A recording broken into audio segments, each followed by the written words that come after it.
Juicio final a Ernesto Che Guevara. Misterio, el poder del oculto. Este semanario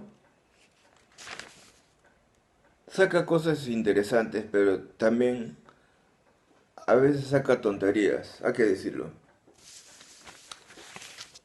Dice así, esto sucedió en un viaje al planeta amarillo que realizó el hermano Antonio Córdoba Quesada, donde los hermanos mayores le hicieron ver profecías del pasado, presente y futuro. Ahora bien, una vez por radio dijeron, de forma más resumida, que en el juicio final se le dijo al Che Guevara, como tú luchaste por mundos de igualdad, vivirás en mundos de igualdad. Tan simple como eso. Pero, en verdad, debo decir una cosa. Fue un gran hombre hasta la Revolución Cubana. Nada más. Fue un verdadero idealista. La revolución triunfó porque había gente del pueblo que tiene una formación intelectual. Pero cuando quiere expandir la revolución, no solo fracasa en el caso de Bolivia, porque allí la gente común no tenía una formación intelectual como sí lo hubo en Cuba. Hubo gente intelectual que fue clave para la revolución cubana. Pero ¿por qué dejó de ser un gran hombre Ernesto Che Guevara? Y eso casi nadie lo sabe. Él dijo, y lo tuvo planeado, que para combatir al imperialismo yanqui había que combatirlo por medio del narcotráfico. Él estaba dispuesto a involucrarse en narcotráfico para intoxicar o envenenar a la juventud estadounidense.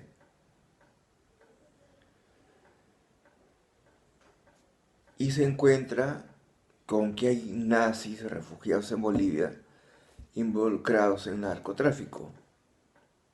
Entonces él no quiere hacer trato con ellos, se niega. Es ahí en que los nazis avisan a la CIA, porque la CIA sí tenía trato con narcotráfico. Digamos aleccionados por los británicos, ya que la CIA es creación británica.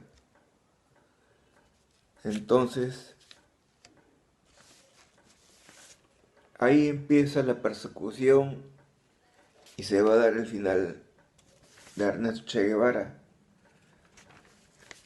que quiso combatir a Estados Unidos intentando volverse narcotraficante.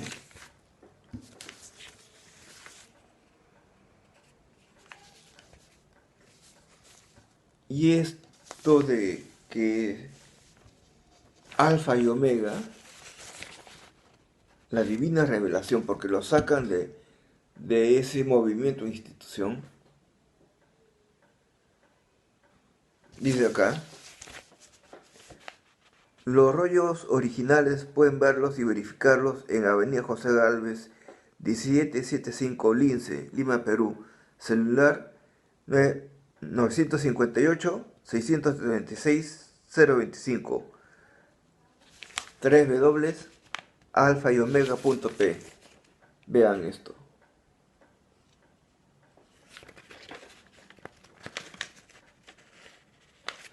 Entonces, fíjense bien. Alfa y Omega,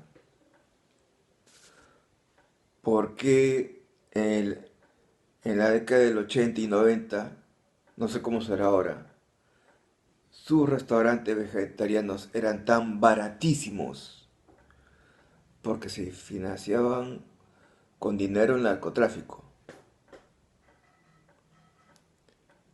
para que lo sepan, y reclutaban a través de sus restaurantes vegetarianos gente para Sendero Luminoso. Ese es Alfa y Omega, la divina revelación. Ahora viene lo siguiente, chavo. Lo que no te dice misterio, el poder del oculto, te lo digo yo.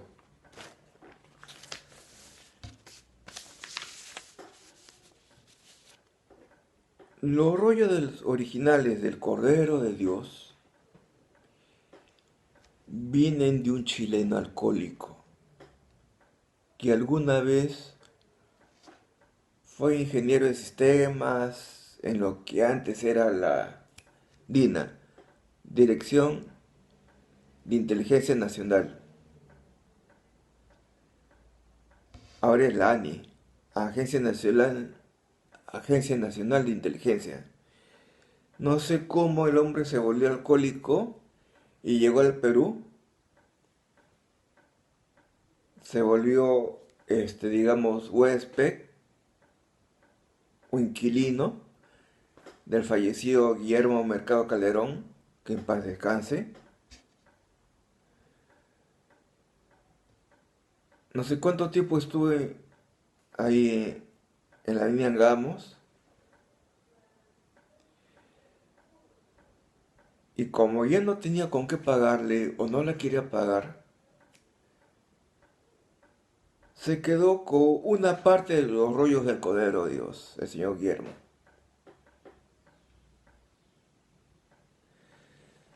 Este hombre que escribió los rollos del Cordero de Dios y que dice que se comunicaba con Jesús, que es la contraforma física, ¿no? Y que se presentó ante la gente de Alfa y Omega. Este chileno murió de cirrosis en Lima por alcohólico. Entonces, el fundador de Alfa y Omega tenía varios rollos del Cordero de Dios. Ahora viene lo siguiente, esperen. Continuamos con Misterio, el poder del oculto, pero sobre la mañosería de los rollos del Cordero de Dios. Entonces, ese líder de Alfa y Omega, música cristiana, música germana, el comunismo celestial, cuando se enteró que don Guillermo tenía una parte de los rollos del Cordero de Dios, o los rollos de ese borracho chileno, fue a su casa y le pidió los rollos del Cordero. Y don Guillermo, que no era nada cojudo, le dijo así: ¿cuánto hay? ¿Cuánto es? Págame, págame. Se negó. El de la música cristiana se negó, lo que diría todo gratis. Le quiso palabrear, no. A ver, tú me pagas. Porque el chileno se lo dejó como prenda. No tenía con qué pagarle, no le quiso pagar. Pero sí tenía para el trago. Entonces, ¿qué pasa? El cholo se fue, resentido, porque no se salió con la suya. Y todavía, después de su muerte, ¿quién tiene los rollos del Cordero de Dios? Alan Mercado Alonso, su hijo.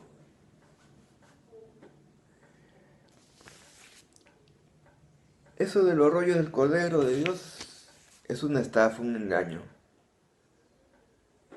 ¿Qué decía el chileno? Que Jesús sacaba, digamos, un color cualquiera. Disculpen que no puse el otro brazo, lo tengo paralítico. Lo agarraba y con un tajador, no, con una cuchilla mejor, lo hacía, y sacaba punta al color y todo ese color se impregnaba en el lienzo y formaba dibujos de seres extraterrestres, que Jesús está parado encima de un platillo volador, ese tipo de cojudeces y otros dibujos así, relacionados a Alfa y Omega. Hacía, dibujaba y coloreaba a la vez. Así decía ese chileno. Y cuando se murió, lo usaron para crear una secta en la década del 80. Y cuando estaba bien estructurada, bien armada, ya tenía restaurantes vegetarianos conectados con el narcotráfico. Y los usaban para reclutar a miembros del Sendero Luminoso. Eso nadie lo ha dicho, lo digo yo. Porque pertenecí alguna vez ahí a Renew Service, revista de inteligencia para ejecutivos, que combatía también el terrorismo. Trabajo de oficinero lo mío, no es gran cosa. Pero uno se entera de tantas cosas. Bueno, sigamos con lo siguiente. El Che Guevara, hasta la Revolución Cubana, fue un gran hombre. De mi punto de vista, fue un gran hombre. Después de eso, ya no lo era. Entonces, ¿qué pasa? En la universidad se ganó el apodo de El Cochino, porque no le gustaba bañarse. ¿Y por qué se volvió comunista? Eso tenía que preguntarle mejor a Alan Mercado. No lo recuerdo exactamente bien, pero el asunto es de que me parece, no recuerdo bien. El papá se volvió alcohólico, hubo graves problemas financieros en la familia, entonces le afectó eso desde la infancia y veía como que el dinero era malo. El dinero tenía la culpa y en el fondo el dinero no es malo ni bueno, depende de la administración que se haga con él, nada más. Ahora, ¿de qué era cochino? Ese era era un chino y por eso lo llamaban el cochino en la universidad. Ese era su apodo y no aparece en ningún documental o película sobre él eh, ese detalle de su vida, ese apodo. Momento. En el programa cristiano Vida Dura entrevistaron a una mujer que fue revolucionaria con Che Guevara. No recuerdo si formó parte de la Revolución Cubana, pero sí lo acompañó hasta Bolivia.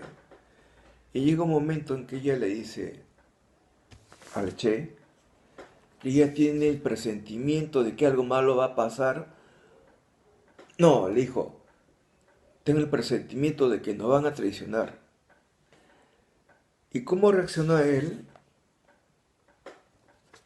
Le escupió en la cara.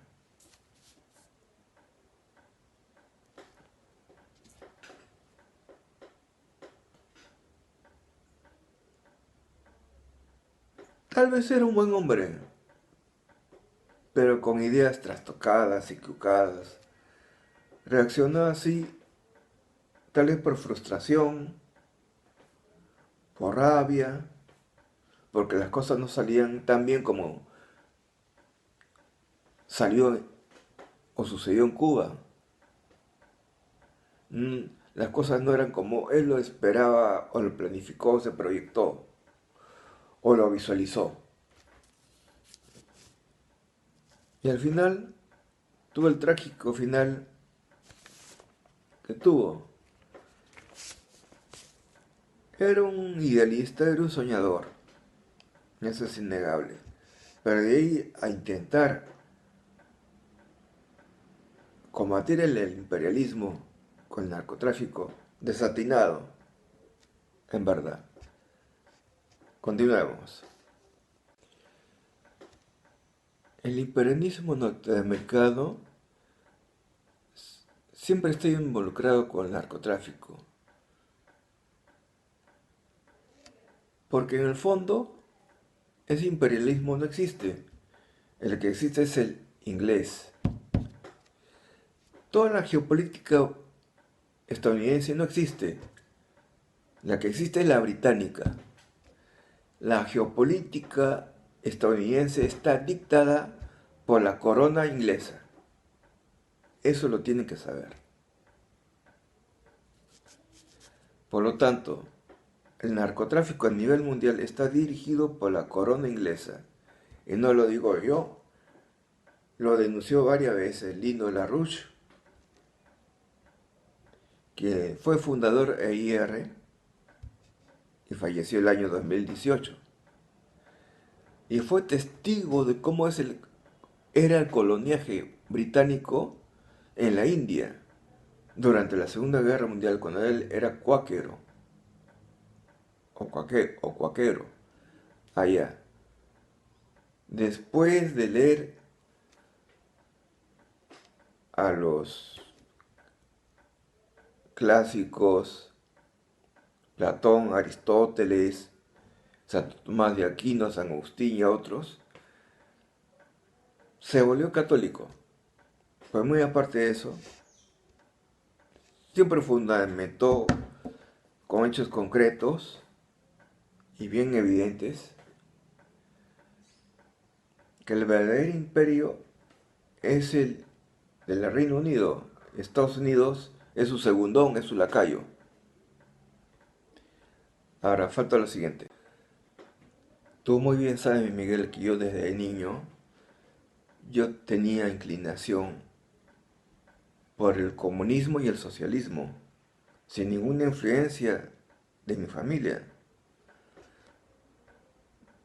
pero más hacia el comunismo que hacia el socialismo.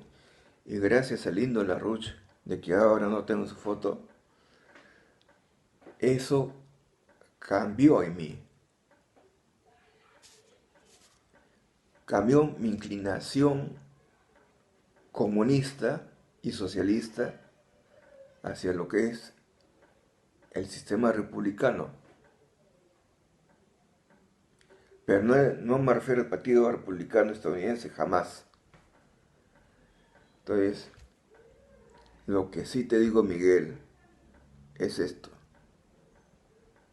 Hay mucha gente que sigue criticando el comunismo cuando el comunismo ya no existe.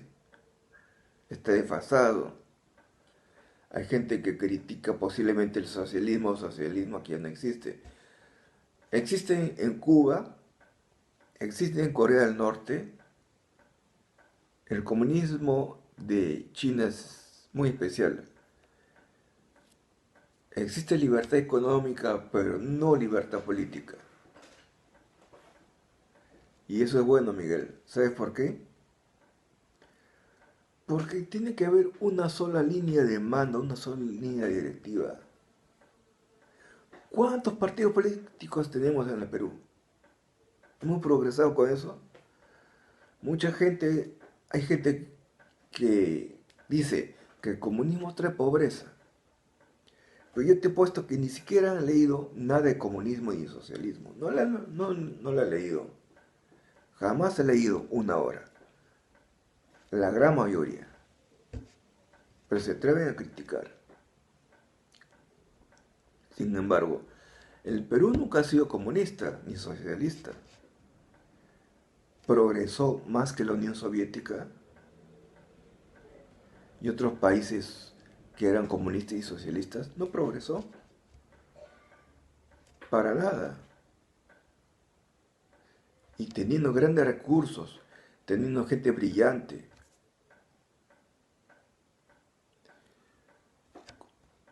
¿Cuántos partidos políticos que han tomado el poder, lo primero que han hecho ha sido hacerse millonarios? Desgraciadamente es así, Miguel.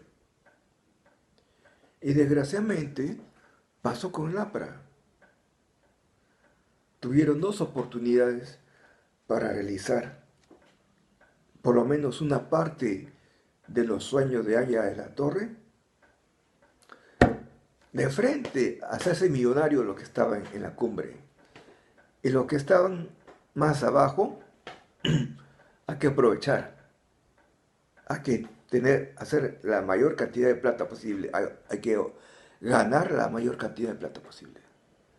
Yo cuando he visto gente que decía así, después del primer gobierno aprista, y ya cuando se visoraba ya que el APRA iba a gobernar el Perú por segunda vez, hay que inscribirnos en el APRA.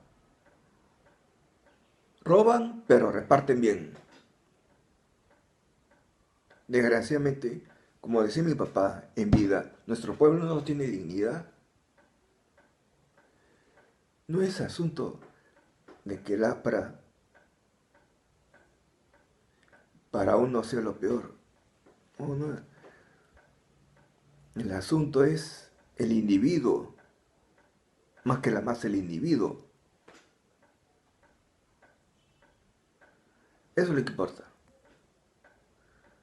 Tener moral, tener principios. A mí me hubiera gustado que ella de la Torre gobierne el Perú. Él merecía gobernar, por ser el hombre que fue, nada más. Quienes, digamos, tomaron su lugar, no fueron dignos de él. Nadie se va a comparar, digamos, con el fundador de una institución o un movimiento. Nadie se va a comparar. Puede tener dignos sucesores,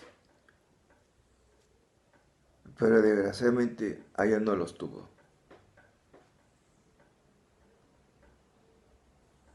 Él ganó una elección presidencial y no se le permitió gobernar por culpa de Belaúnde, que es cierto que fue un buen hombre, pero eso de asusar a las Fuerzas Armadas para impedir que gobierne el Perú, eso es una injusticia. Con todo el respeto que se merece ahí Belaúnde, que dicho sea paso alguna vez fue aprista. Han habido apristas que decían que para gobernar bien en un sistema comunista hay que tener una elevada moral o elevadísima moral. Pues bien, el APRA gobernó 2 veces el Perú y no tenía que tener una elevadísima o una elevada moral. Simplemente debió tener moral para gobernar bien este país. Y no lo tuvo.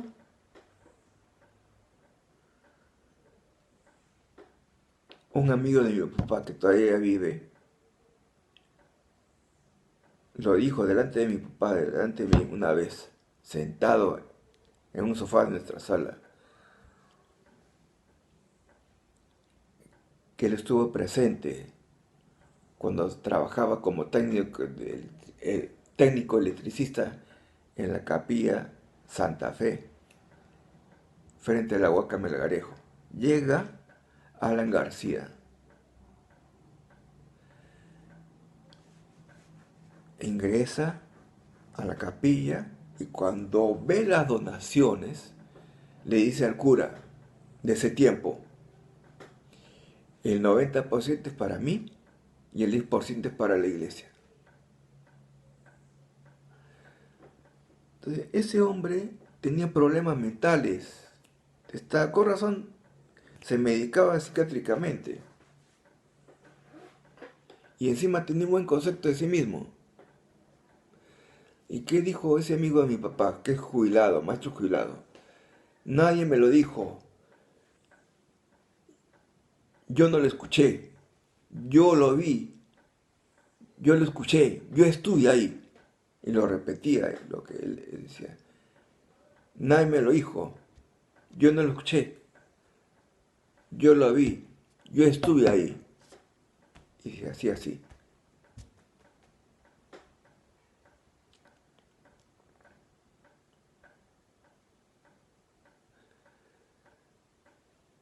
Antes debo decir algo, pero primero esto. La palabra comunista o comunismo no tiene que ser algo peyorativo, o sea, insultante, ¿no? Comunismo viene de comunidad, el sistema comunitario, porque el ser humano es gregario por naturaleza. Ahora, el comunismo no nace de Mao Zedong, no nace de Marx, nace de la comunidad judía. Un día espero hablarles con más precisión y detalle contra aquellos que, que se la dan de anticomunistas leídos. En el Antiguo Testamento, perdón, en el Nuevo Testamento, después que se rebelan contra Roma, luego de la resurrección de Jesús, arrollan contra 2 legiones romanas. Una comunidad judía emigra antes de que tome Jerusalén las legiones de Roma. Ellos se instalan en Suiza, en los cantones, y crean una comunidad, donde todos crean un fondo económico en común, todos para uno y uno para todos. Entonces, esa comunidad judía, su sistema comunitario es aprendida por la Iglesia Católica, aunque no lo crean. Entonces, cuando nace la Iglesia Católica como institución, Stalin aprende el sistema comunitario del Vaticano. Y él, siendo sacerdote católico ortodoxo, que aprendió eso en el Vaticano y supo que su origen era de los judíos que lograron escapar a tiempo antes de que Jerusalén sea tomada por Roma por rebelarse. ¿Qué es lo que hace Stalin?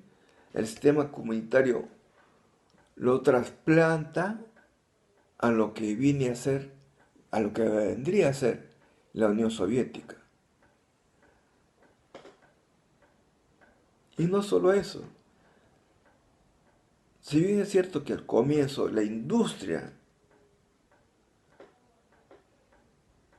soviética, la industria en Rusia, fue un fracaso, ¿por qué luego llega a ser exitosa? Y yo tuve un libro que era testimonio de un embajador estadounidense antes de la Segunda Guerra Mundial. ¿Por qué llega a ser exitosa? Porque copian el modelo del sistema americano de Alexander Hamilton, que era caribeño, no era estadounidense.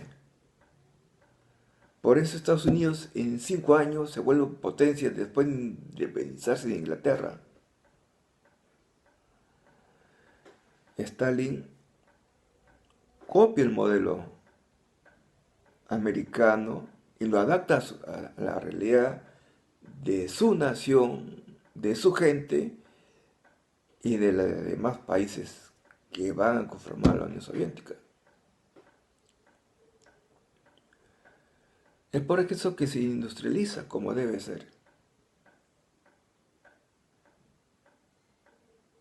¿Y saben qué es lo que me molesta?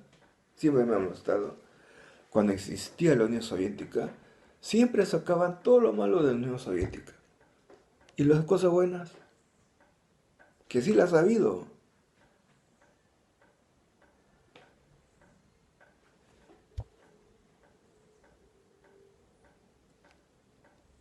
Pero mucho, en ese tiempo se defendía a Estados Unidos, se lo ponía de ejemplo, pero no imitábamos, copiábamos lo mejor de Estados Unidos tampoco.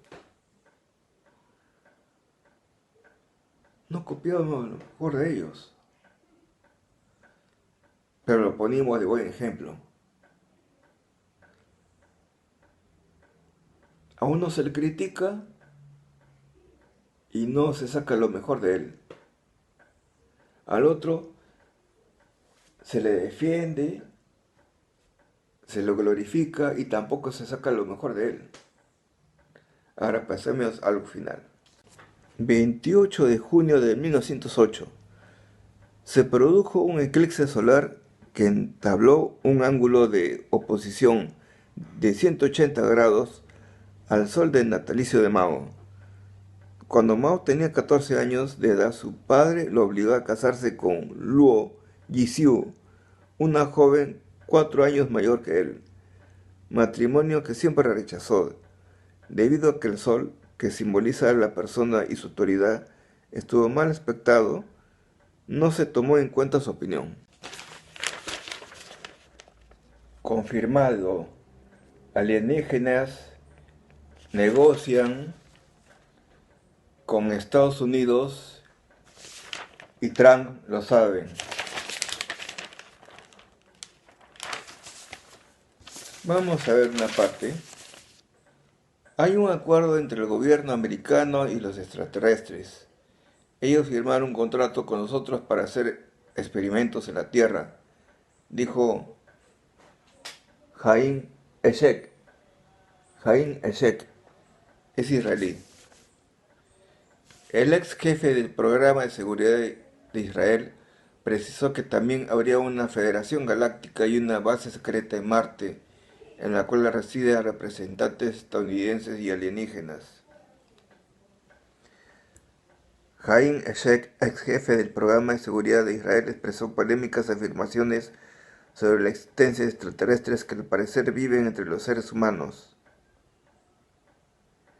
El también profesor de 87 años indicó al medio israelí Yediot Aharonot que ya recibió los títulos y premios que necesitaba, por lo que no tiene nada que perder al hacer la confesión, entre comillas. En verdad, en honor a la verdad,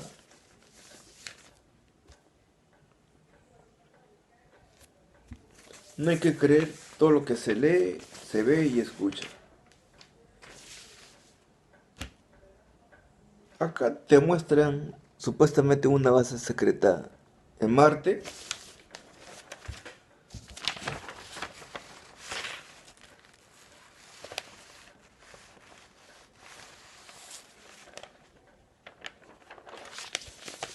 Lo que sí sé, por alguien muy serio, y que es ufólogo y parapsicólogo, y que sabe de ciencias ocultas, el doctor Luis Regá Echevarría, que tiene cierta fama incluso en el extranjero, me dijo una vez, pero murmurando,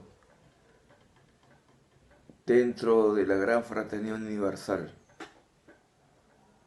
Un domingo, ya de mañana. Somos un experimento. Eso fue lo que me dijo. Somos un experimento. Para ser más preciso, somos un experimento genético.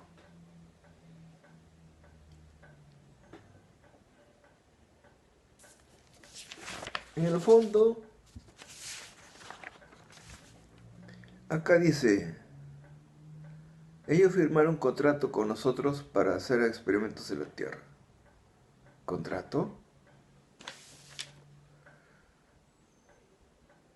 O sea que el planeta tiene propiedad, perdón, es una propiedad de quién, de Estados Unidos, o de Israel, o de ambos, porque el doctor Federico Kaufmann Deutsch me dijo una vez, me pasaba nomás, porque iba a un velorio, que los judíos son la raza cósmica. Sea como sea,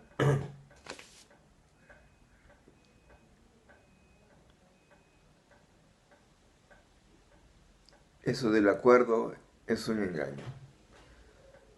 Si somos un experimento genético, somos propiedad de ellos. Somos su propiedad. No importa su forma física.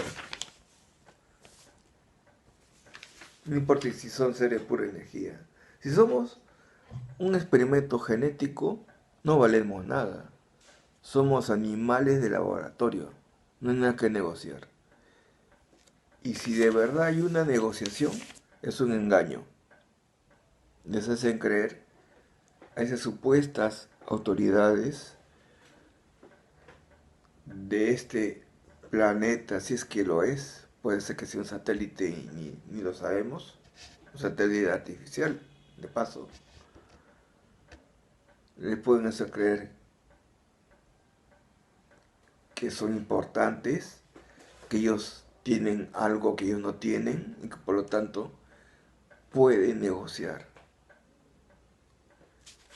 Son civilizaciones que están por encima de la nuestra. Son avanzadísimas. Incluso hasta algunas pueden ser super civilizaciones y van a negociar con nosotros de igual a igual.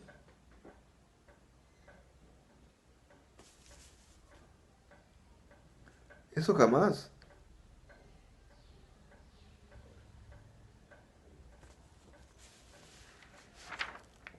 Por ahí yo leí en El poder del oculto misterio de que Trump quiso revelar algo respecto a los extraterrestres y la relación que tenía con las autoridades de su país y no se lo permitieron, siendo el presidente. Y hace décadas hay una base que tiene que ver con investigaciones respecto a los extraterrestres, una base militar. No puede entrar ni siquiera un presidente de los Estados Unidos, ninguno. En otras palabras,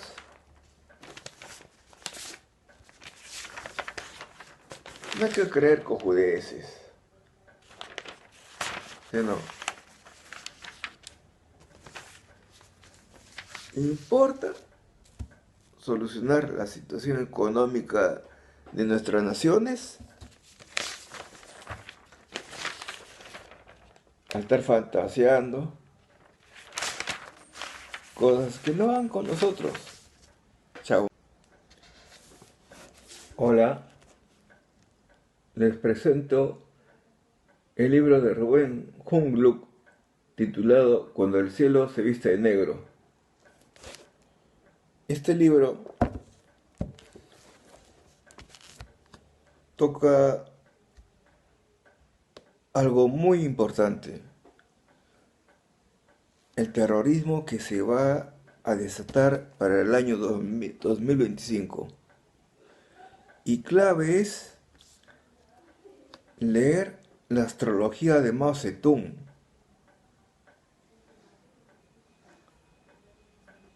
Y más adelante lo que se viene para el Perú. Y explica cómo contrarrestar eso. Así que pasemos adelante. Mao Zedong. Un eclipse de sol es un mensajero que anuncia la venida de un cambio. Podemos decir que esta es la definición más adecuada para este fenómeno, pues un eclipse de sol representa el heraldo de un cambio, que afecta no solo a un individuo en particular, sino a colectividades de determinada región del planeta. Y al hablar de cambio, hablamos de una nueva etapa que puede llegar a través de una acción de reajuste natural. Entre paréntesis, sismo, inundación, sequía, etc. Así como de acciones humanas tales como una imposición gubernamental, un acuerdo entre naciones o incluso un enfrentamiento armado que puede ser interno o internacional. ¿De qué? Depende entonces que lleguemos ante situaciones tan disímiles como acuerdo o enfrentamiento. La respuesta está en la psicología y evolución espiritual de los involucrados. Ahora pasemos a otro detalle, o mejor dicho, otra parte. 28 de junio de 1908 se produjo un eclipse solar que entabló un ángulo de oposición de 180 grados al sol del natalicio de Mao. Cuando Mao tenía 14 años de edad, su padre lo obligó a casarse con Luo Yixiu, una joven 4 años mayor que él, matrimonio que siempre rechazó, debido a que el sol, que simboliza a la persona y su autoridad, estuvo mal aspectado. No se tomó en cuenta su opinión. Junio 29 de 1927. Con este eclipse, Mao escapó al enfrentamiento desatado en China cuando el Kuomintang cayó en dominio de Chiang Kai-shek y rompió la alianza con los comunistas. Bajo la influencia negativa de este eclipse solar, Mao regresó a Hunan y se convirtió en el líder del levantamiento de la cosecha de otoño en Changsha, que buscaba conquistar el poder y convertir a Hunan en una provincia independiente del Kuomintang. Sin embargo, sufrió una terrible derrota y estuvo a punto de ser fusilado, pero logró escapar y se refugió en las montañas de Yangtze, desde donde dio inicio a la guerra de guerrillas contra Chiang Kai-shek, la 40 Guerra Civil que, de acuerdo con su eclipse de sol natal, estaba destinado a emprender en China.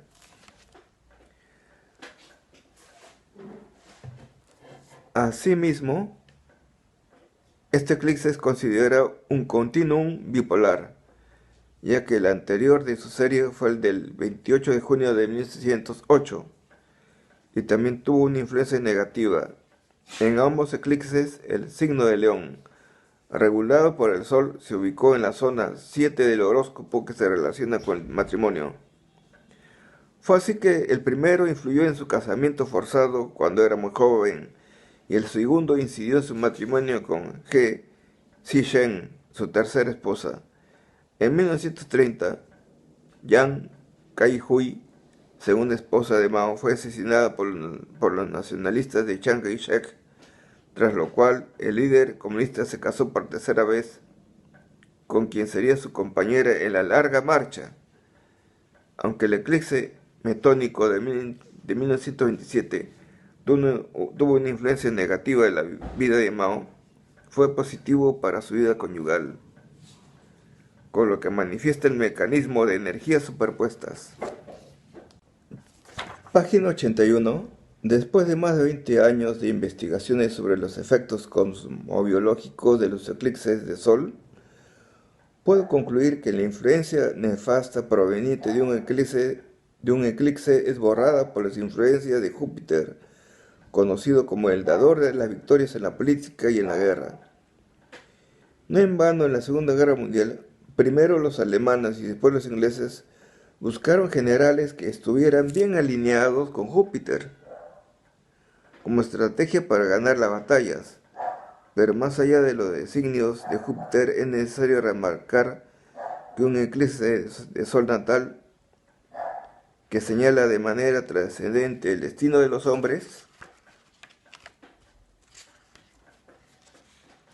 generalmente cumple su propósito gracias a la reactivación que recibe de otros eclipses de Sol que se presentan a lo largo de los años y que ocupan prácticamente el mismo espacio geográfico y el mismo espacio en el horóscopo.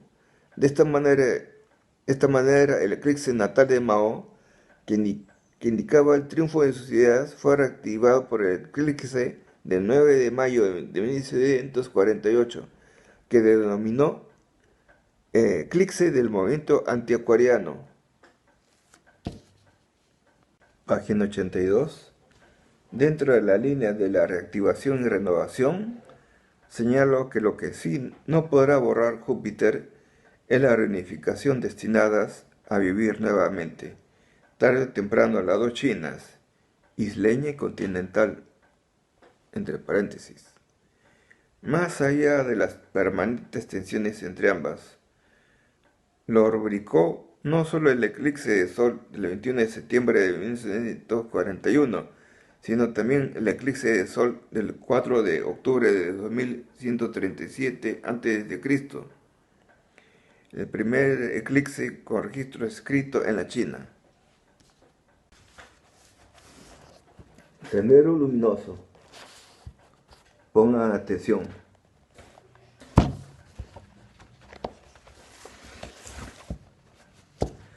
El movimiento terrorista Sendero Luminoso se encontraba en plena expansión. El 12 de septiembre de 1992 fue capturado su líder ideólogo y fundador, Abu Ismael Guzmán. ¿Cuál es la explicación astrológica para este hecho? ¿Podemos establecer ciclos de ascensos, descensos y relanzamientos de este movimiento terrorista? Sí, siguiendo en el tiempo los continuos renacimientos de los ciclos planetarios y en particular lo de la luna progresada. Pero antes se debe establecer el certificado de nacimiento de esta organización, lo que ayudará a responder no solo a las dos preguntas, sino también a esbozar la trayectoria que seguiría este movimiento terrorista en la próxima década.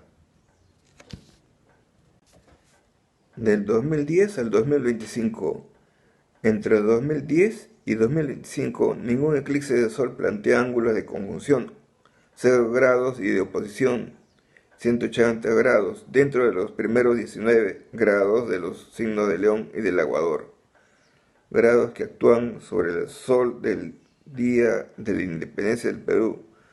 Por lo tanto, el prestigio del primer mandatario y de la nación en su conjunto no deberían experimentar una caída, al menos debido a la influencia de un eclipse de Sol. Entre 2011 y 2006, el país atravesará caminos de protestas, violencia y conflictos sociales, como muchos otros países a nivel mundial, debido a los ángulos inarmónicos que forman entre sí Urano y Plutón, que vuelven a perturbar en la atmósfera social de nuestro planeta. Después de 84 años aproximadamente, los años 2014 y 2016 mostrarán picos de violencia por el acercamiento de Marte hacia la órbita de la Tierra.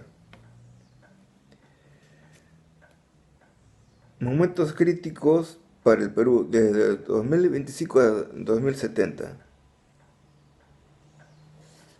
Entre 2025 y 2070, 14 eclipses de Sol oscurecerán el sol del Perú y 6 eclipses de Sol los cielos del Perú.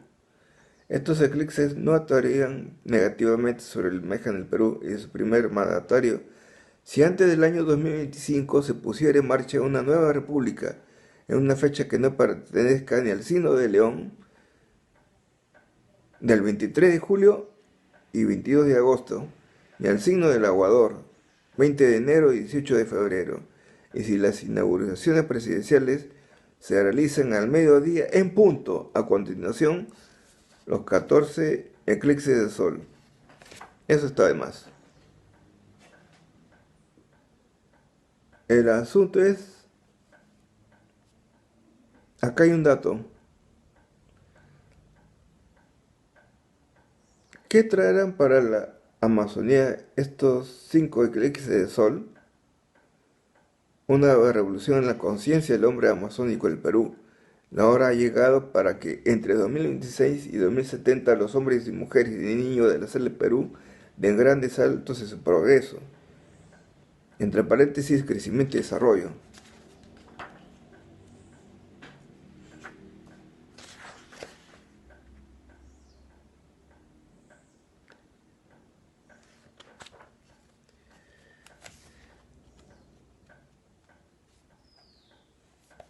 En otras palabras, tiene que leer esto, sobre todo lo que trata de Mao Zedong y Sendero Luminoso, porque van de la mano.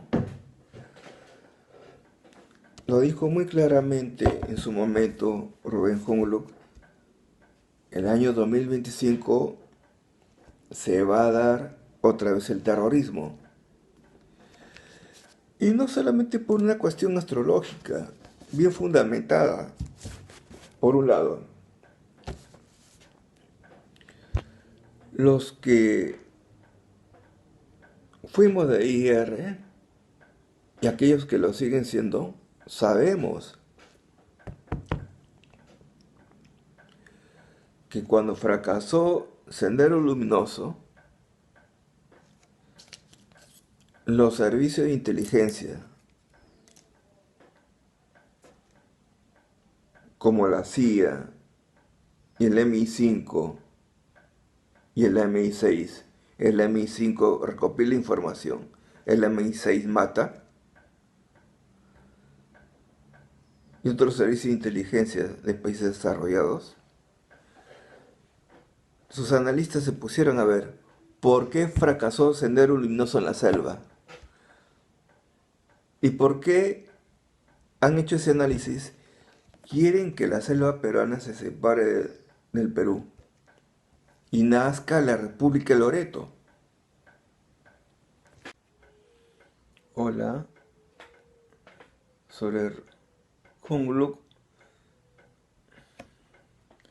tuvo razón el año 2024 sobre el terrorismo que se iba a dar el año 2025. El asunto es que el terrorismo que se está dando no es ideológico como el de Sendero Luminoso o el movimiento revolucionario Tupac Amaru. Este terrorismo es delincuencial y criminal. El delito es una cosa, el crimen es otra. Robar es un delito, matar es un crimen, estafar es un delito, violar es un crimen. Lo que se está viviendo son actos criminales, y me refiero al terrorismo causado por delincuentes, que también a la vez son criminales porque matan personas. Rubén Humboldt no se equivocó al respecto, y ojalá que los meses posteriores no se dé un terrorismo de corte político o ideológico. Entonces, lo que tiene que haber es la intervención de las tropas, tanto del ejército como de la policía, y acabar con ellos. Ellos saben dónde están en verdad. Chao.